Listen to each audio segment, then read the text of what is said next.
Donc, bonjour à toutes et à tous. Bienvenue à cette séance extraordinaire du Conseil d'arrondissement du 9 octobre 2020. Monsieur Saint-Laurent, je vous cède la parole. Merci. Donc, 10.01, adopter l'ordre du jour de la séance extraordinaire du Conseil d'arrondissement du 9 octobre 2020 à 13 heures. Je propose, appuyé par Madame Gosselin. C'est adopté. 10.02, point d'information des conseillers. Alors, je vais simplement rapidement faire la présentation des membres qui sont avec nous aujourd'hui. Alors, tout d'abord, Monsieur Jocelyn Posé, conseiller du district de Marie-Victorin, et Madame Christine Gosselin, conseillère du district du Vieux-Rosemont. Monsieur Lafont, directeur de l'arrondissement, nous présentera les membres de la direction qui sont avec nous aujourd'hui. Merci, Monsieur le maire. Donc, aujourd'hui, je suis accompagné de Mme Simone Bonenfant, directrice à la relation avec les citoyens, services administratifs, bref. Monsieur Martin Savaria, directeur à la culture, sport, loisirs et développement social. Mme Guylaine Désiel, directrice au développement du territoire des études techniques. Monsieur Hugo Napper, directeur des travaux publics, ainsi que Monsieur Arnaud Saint-Laurent, secrétaire d'arrondissement. Merci beaucoup. Alors, rapidement, pour les mots des élus, simplement vous dire qu'aujourd'hui, nous adoptons donc le budget de l'arrondissement de Rosemont-la-Patrie de 2021. Donc, pour l'opération budgétaire de l'avenir à venir, ça a été une opération quand même complexe et je tenais à féliciter et remercier l'ensemble des services qui ont travaillé à la composition et à l'écriture de ce budget très spécial en temps de COVID.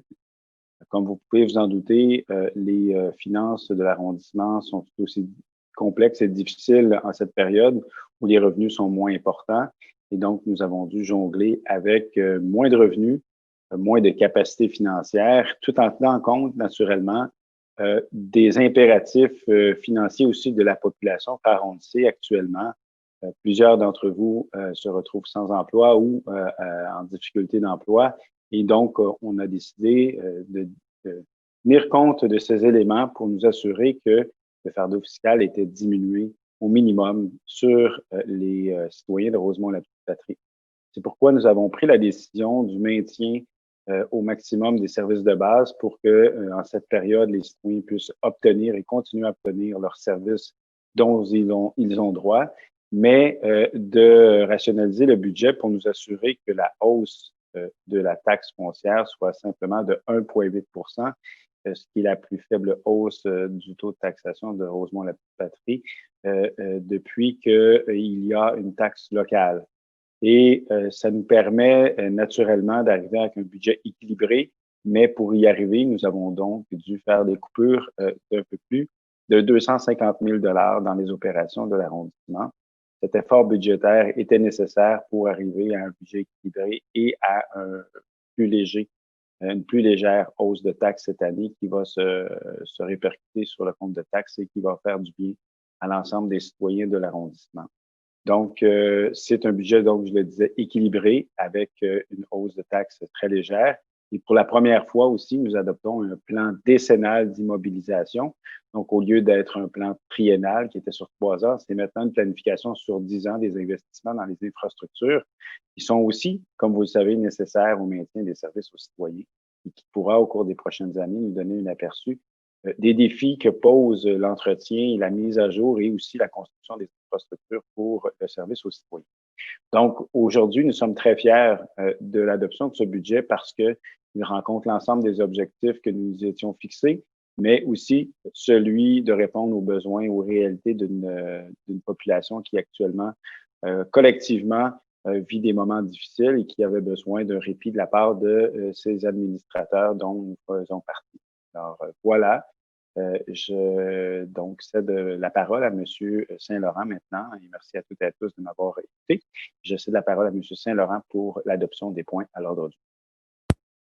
Merci. Donc, 10.03, période de questions du public. Nous n'avons pas reçu de questions en lien avec la séance sur le budget. 30.01, approuver les prévisions du budget de fonctionnement de l'exercice financier 2021 pour l'arrondissement de Rosemont-la-Petite-Patrie. Je propose, appuyé par M. Posé. C'est adopté. C'est adopté. L'ordre du jour est épuisé à 13h06. On poursuit avec la séance sur le programme décennal d'immobilisation.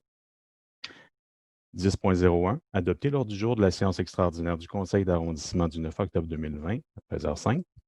Je propose, appuyé par Mme Gosselin. C'est adopté. 10.02, point d'information des conseillers. Non. 10.03, période de questions du public. Également, aucune question pour cette séance. 30.01, adopter le programme décennal d'immobilisation 2021-2030 de l'arrondissement de Rosemont, la Petite-Patrie. Je propose, appuyé par Mme Gosselin. C'est adopté. C'est adopté. L'ordre du jour est épuisé à 13h06. On poursuit avec une troisième séance extraordinaire. Donc, 10.01, adopter l'ordre du jour de la séance extraordinaire du Conseil d'arrondissement du 9 octobre 2020. Je propose, appuyé par M. Posé. C'est adopté. 10.02, point d'information des conseillers. 10.03, période de questions du public. Également, aucune question pour cette séance. 20.01, autoriser une dépense totale de 64 386 taxes incluses. Octroyer un contrat de service professionnel au même montant à SNC-Lavalin et GEM Québec Incorporé pour des études de stabilité des sols et l'élaboration des solutions pour les travaux de stabilisation du talus du Boisé des Pères. Approbation d'une convention de service à cette fin. Je propose, appuyé par M. Posé. C'est adopté. L'ordre du jour est épuisé à 13h07. Merci beaucoup à toutes et à tous et je vous souhaite une bonne fin de semaine de l'Action de grâce et soyez vigilants, conservez vos distances et respectez les directives et on s'en sortira bien collectivement après cette fin de semaine de 3 jours. Merci beaucoup. Bonne journée.